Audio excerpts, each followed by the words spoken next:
Chapter 12. Undercover Tease. The lure of the city had been too tempting. They'd both agreed to attend the second evening of an art installation at a private gallery just south of Sloane Square. It was almost 7 in the evening by the time their Uber rocked up outside the small gallery on King's Road. There'd been a shower of rain which threw the evening rush hour traffic into a chaotic mess of horns, the smell of warm tarmac and the smell of wet trench coats, smell reaching both their noses. While Andy had surprised Freddy with a professional photograph, which was also framed, and by opening a bottle of extremely yummy mezcal, he had another surprise up his sleeve.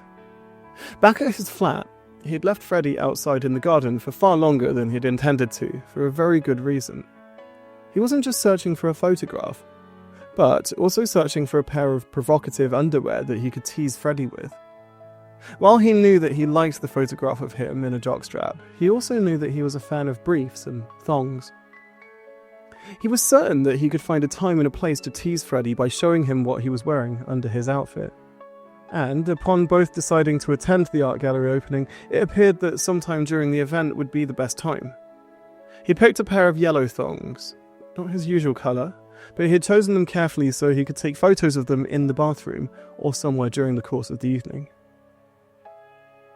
Freddy, of course, was entirely blindsided by this yet-to-be-revealed nugget of information.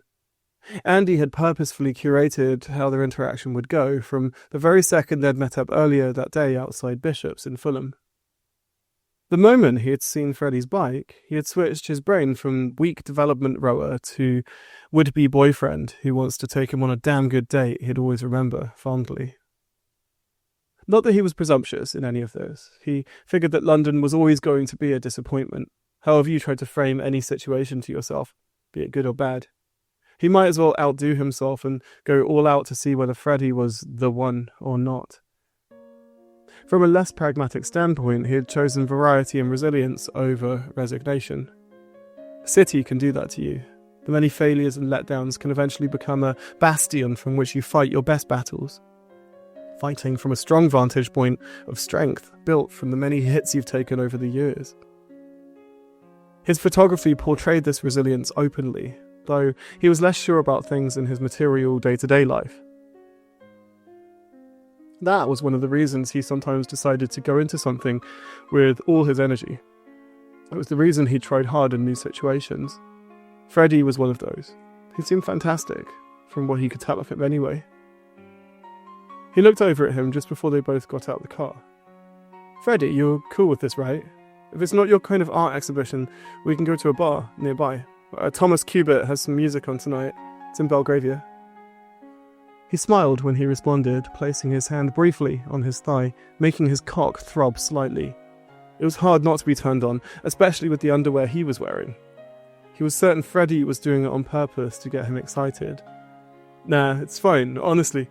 Your friend sounds cool. It's Bella, right? And you said there'd be rowers there. Could be fun, who knows?" He stated plainly just before he shuffled out of the car while he thanked the driver. Damn, his arse looked good, he thought to himself. This thought was intrusive, but somehow he'd managed to keep overly sexual thoughts to himself so far. Aside from the 3 times he'd wanked off while thinking about Freddy, he'd tried to contain his sexual thoughts to ensure he came across as honourable and not too predatory. This mattered to him, especially as Freddy was on entirely fresh soil, meaning he was going along with whatever Andy suggested. This meant he had to show that he could be trusted, and typically he wouldn't have cared about this aspect at all, or been less careful than he usually would have been, but they had mutual friends and interests, which would have made life far more tricky.